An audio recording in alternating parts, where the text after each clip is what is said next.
Come ride the little train that is rolling down the tracks to the junction. Forget about your cares, it is time to relax at the junction. Lots of curves, you bet, and even more when you get to the junction. Petticoat Junction. There's a little hotel called the Shady Rest at the junction. Petticoat Junction. It is run by Kate. Come and be her guest at the junction. Petticoat Junction. And that's Uncle Joe. He's a moving kind of slow at the junction. Petticoat Junction.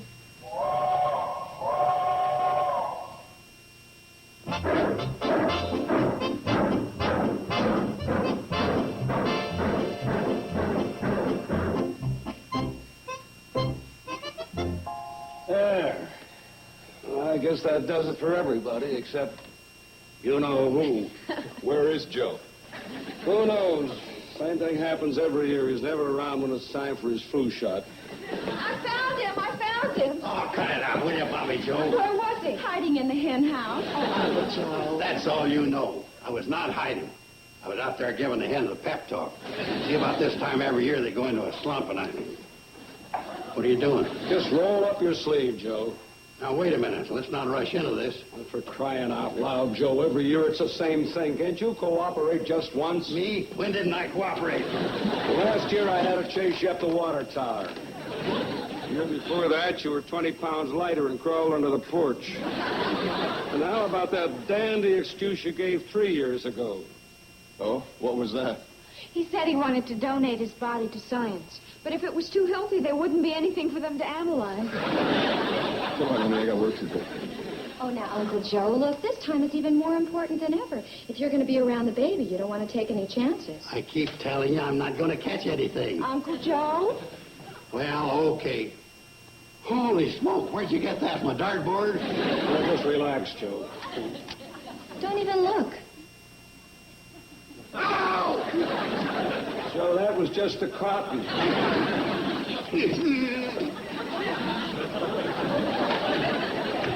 Oh, Doc, finally tracked you down. What's this announcement you sent into the World Guardian? Oh, I think it's self-explanatory. Well, I'll say it's self-explanatory. If I print this, the whole valley will be up in arms. What is it, Mr. Drucker? He's quitting. What? Quitting? Right. Now, simmer down, simmer down. I'm getting straight, Sam. I'm not quitting. I'm just going to slack off a little, work part-time. Work part-time? Now, you don't begrudge me that, do you, Joe? After all, I spent 40 years in this valley. Well, Not that I haven't enjoyed every moment of it, but the time has come to ease up a little. Those are the doctor's orders. what doctor gave you them orders? Me. Oh, but you couldn't afford yourself. I think it's great, Doc. You deserve it. What if some of us get sick? Joe has got a point. Suppose somebody in the valley gets sick and you're not around. Oh, I've made arrangements for that. I'm taking on a young associate. Young? Wowee. Now you're talking, Doc. Well, it don't thrill me. Me neither. What does a young doctor know about old diseases? I don't follow you. We got a lot of old codgers here in the valley. Speak for yourself, Methuselah. Well, what I mean is, people around here get gout, rheumatism, things like that. You're a natural for treating that because you've had all that stuff. I'm a professional. I get it wholesale. Yeah, a young doc might be okay on a kid's skinned knee or a stomach ache, but what does he know about the sicknesses an old-timer might come in with? Yeah, I'm with Joe. Now, Doc, you see, you being an old fogey, an old goat, a senior citizen up in years, I mean, you... Joe, dig me out of this. Doc, I think the least you could do is give us the right of approving this young guy you're going to stick us with. Well, you'll know soon, because this young guy I'm going to stick you with, as you say, is arriving tomorrow.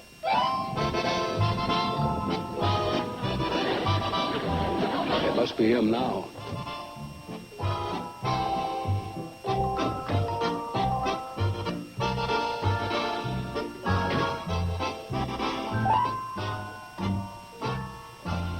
False alarm. Yeah. Well, even under the old schedule, I'm late now, so we've got to go. I expect she's a passenger.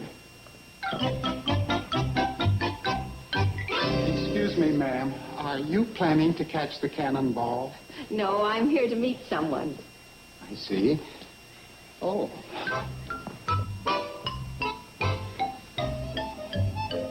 She's here to meet someone. Oh? Who?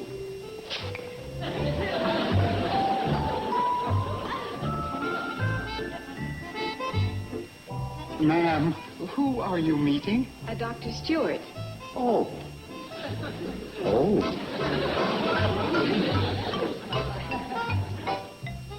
She's meeting you. Me?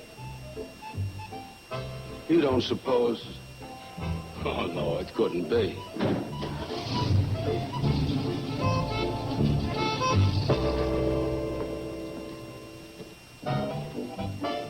Excuse me.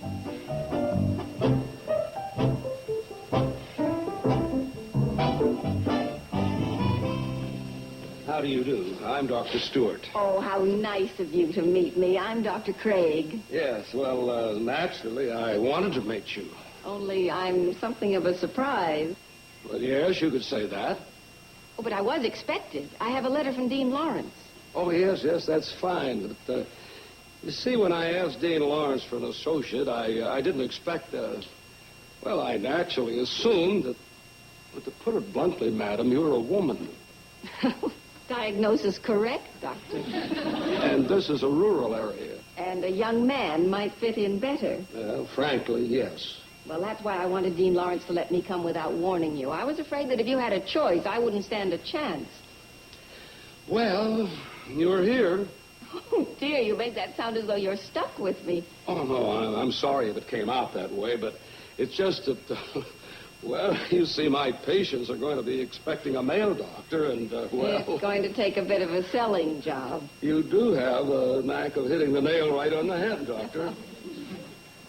Yes, Wendell? Well, I hate to interrupt, but I'm the engineer and I run the train, and I don't like to rush you folks. Dr. Craig, this is Wendell Gibbs. How do you do, Mr. Gibbs? I'm delighted to meet you. Well, I'm delighted to meet you, Miss... Doctor. Oh, no. I mean... Oh, no. I guess that's one of the selling jobs? Yes, and he's one of the easiest ones.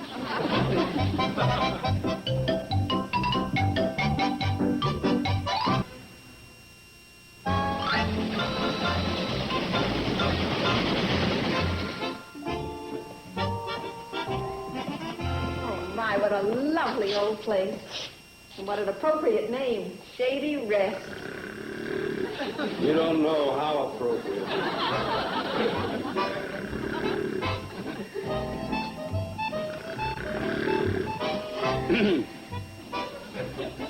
I thought he might like to know I brought him a paying guest.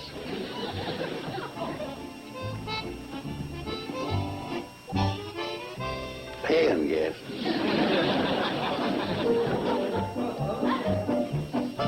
Good morning. Welcome to the Shady Rest. I'm Joseph P. Carson, the general manager. This sign here.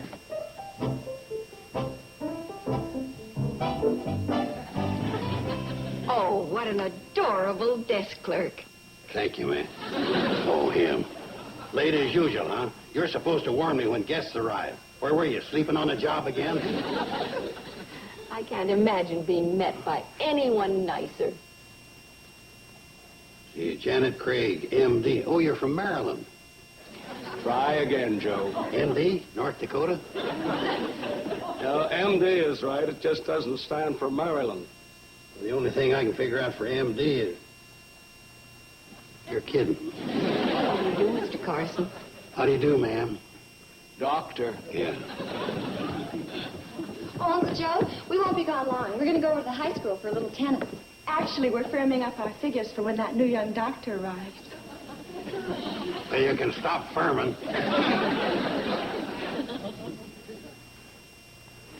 Billy Joe and Bobby Joe, this is Dr. Janet Craig. A woman doctor? Ain't nothing sacred anymore. How do you do? I do hope I'm not too much of a shock to you. No, I think it's wonderful. Oh, me too. We were almost in the same profession. Oh? Yes, last year Bobby Joe was going to perform heart transplants, but now, unless I'm mistaken, she's decided to be a famous novelist or a foreign correspondent? Whatever. Do you play tennis, Dr. Craig? Yes, I love it. As a matter of fact, maybe we might have a game after I'm all settled in. Hey, that'd be great. Well, see you later. Bye. Bye-bye, girls.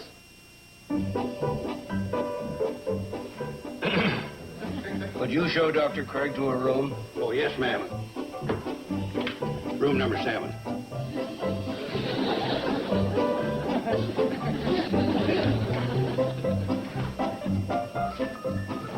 See you later, Doctor. All right. Thank you very much, Dr. Stewart.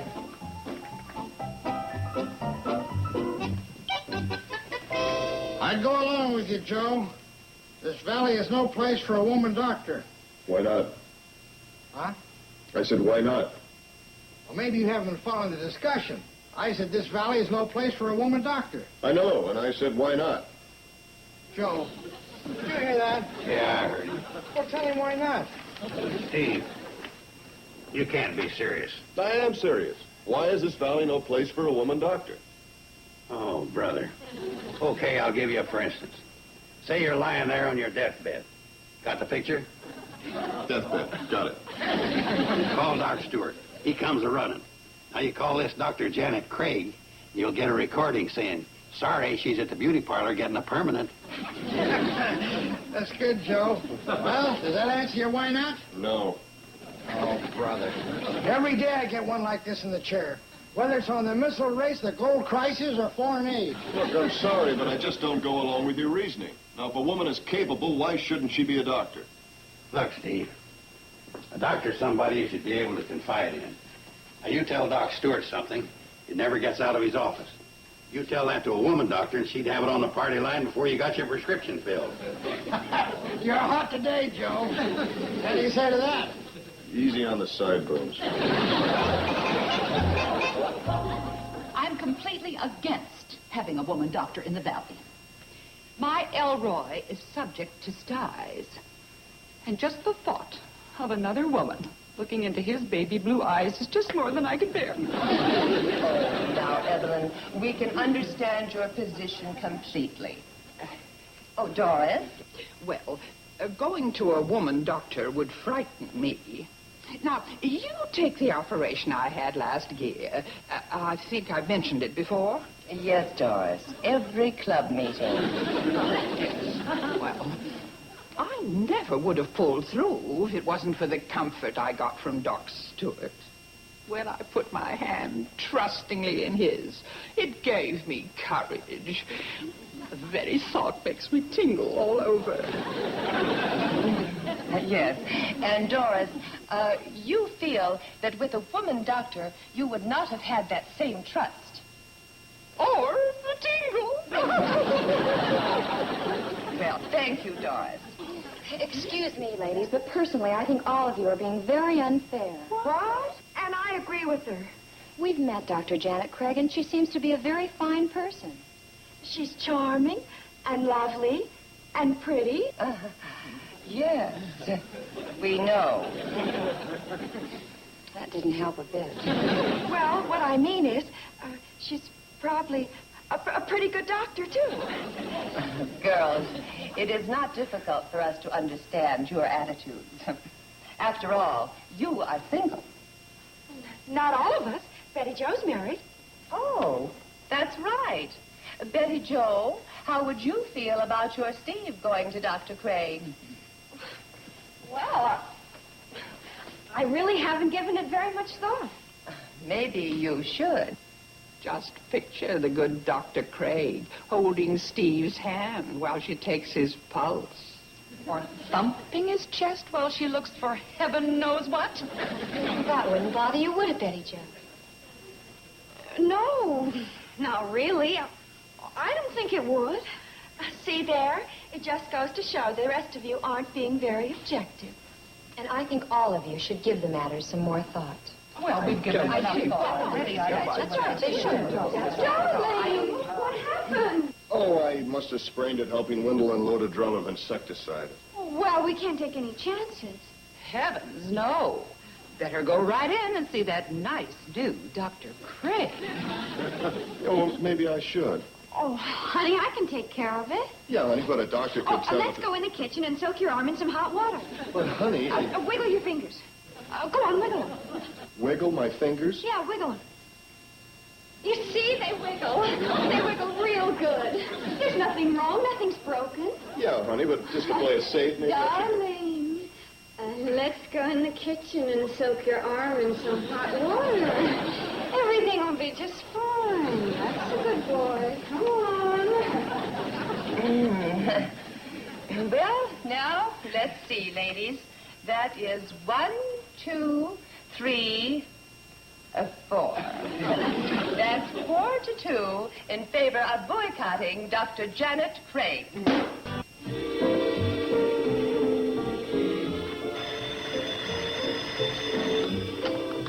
Dr. Stewart's office. Dr. Craig speaking.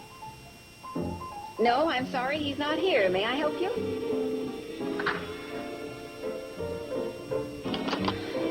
Here.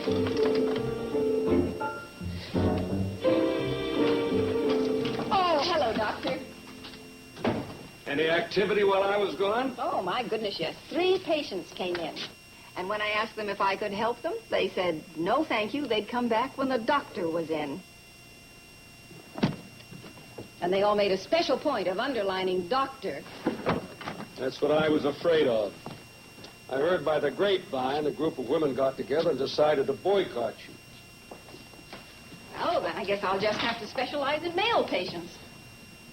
Don't count on it.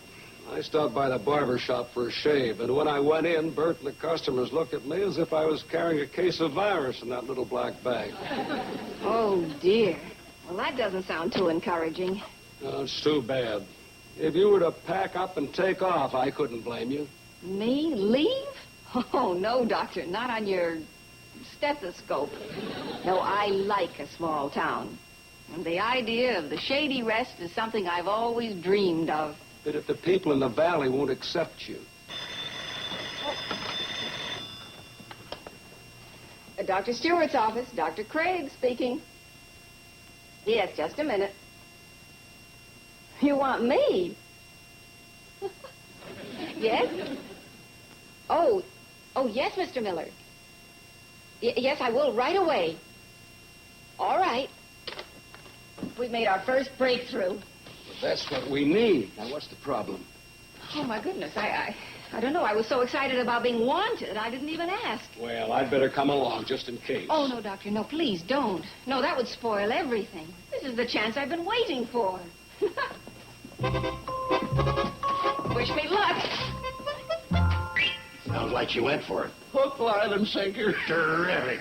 When she gets out to your place and finds out you need her because your cow Lillian's given birth to a calf, that'll be the end of Madam Doctor.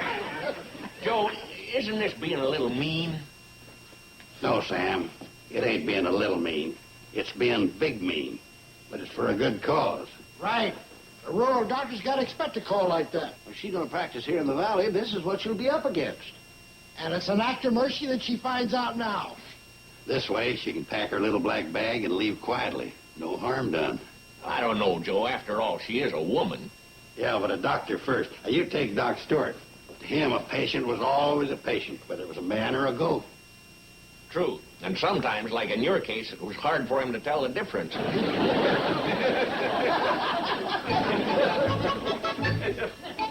Hello, Mr. Miller. Howdy, ma'am. I'm Dr. Craig. Yes, ma'am. Right this way, ma'am. Oh, just a minute, Mr. Miller. Yes, ma'am. I don't want to seem stuffy, but my correct title is doctor, and I'd appreciate it very much if you'd address me that way. Yes, ma'am. Mr. Miller, shouldn't we be getting up to the house? What for? Well, didn't you say your wife is ill? When was that? On the telephone. You did say Lillian, didn't you? Oh, sure. That's my cow, Lillian Gish. Name all of my cows after famous movie actors. Any objections? Oh, no, of course not. Only what do you need me for? I don't. Lillian does. Oh, wait a minute, Mr. Miller. There must be some mistake. I don't treat cows. Why not? Well, I'm a physician, not a veterinarian. Didn't stop Doc Stewart. Oh? He's a real doc. Don't make no difference what it is. Cow, pig, human. If it's sick, he cures it. Well, he's quite a remarkable man. Should have called him in the first place. Well, seeing as how you can't handle the case, Who says I can't? Well, no. Seems to me I heard somebody say I'm a physician, not a veterinarian. Wasn't that you? Look, Mr. Miller, if you're trying to get my goat, you're succeeding, but you're not going to get rid of me. Oh? Well, I don't know where it says anything about cows and the Hippocratic Oath, but if Lillian needs me, I'm here. Lead on, Mr. Miller. Lead on.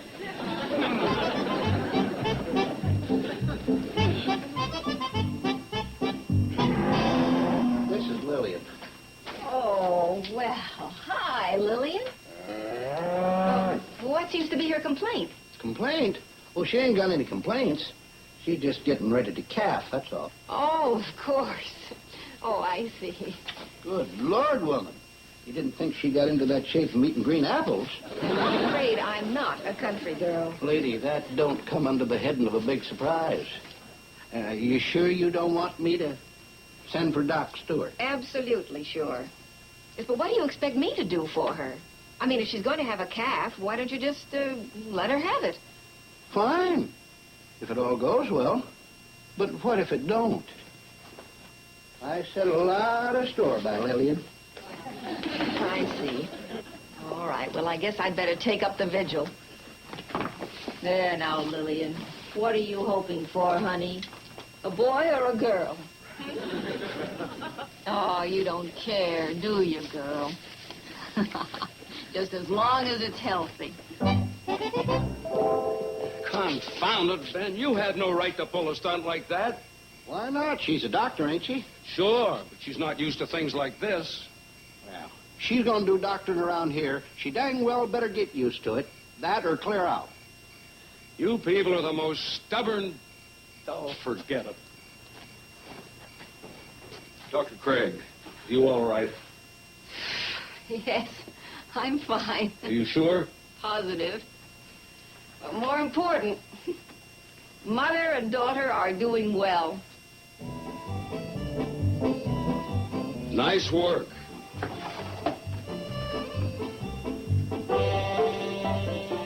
I really feel as though I ought to hand out cigars.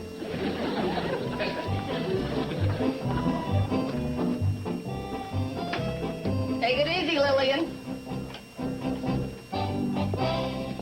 So at first I thought it was going to be a perfectly simple birth.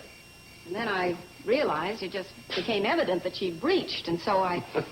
Well, that isn't an easy job, even for a strong man. Well, it's amazing what you can do when you really have to. What do you suppose he'll call her? Oh, probably Dorothy L'Amour. He's moving into modern times, you know. Oh, my. Just look. Isn't this a lovely and restful place? Yes, it is. But I don't imagine you'll miss it much after tonight. What do you mean? Well, you're not still planning to stay, are you? Oh, why not? You know, you'll be fighting an uphill battle. Oh, Doctor, that started the day I entered medical school. Oh, sure. Medical school was rough. But we all went through that. Ever tried going through it in skirts? How's that? Doctor, small towns don't have a monopoly on prejudice against women in medicine. Or have you forgotten Professor Corey? Oh, dear. The last of the great misogynists. As far as he was concerned, my usefulness began and ended with making the coffee and cleaning up the lab. Oh, and then there was the treatment I got in anatomy class. Oh? Doctor, you have no idea how many embarrassing questions can be asked of the lone female in an anatomy class. They must have ganged up on you. Oh, they were. They wanted me out. But I wanted in even more. And here you are. That's right. Here I am. This is another place I want in. I want in very much. Oh, my bag. And just so you realize it won't be easy. Well, I'm going to give it a try. Good night, Doctor.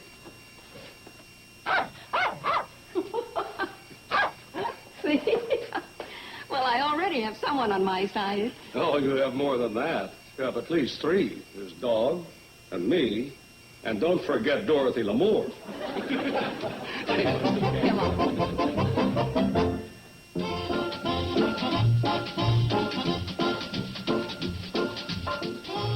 Tomorrow night, don't miss the Ed Sullivan Show with the Jacksons when they were the Jackson 5, the Rascals when they were the Young Rascals, and George Carlin before he had a beard. It's an entire hour with Ed Sullivan. Tomorrow night, starting at 8 Eastern, 5 Pacific, only on TV Land.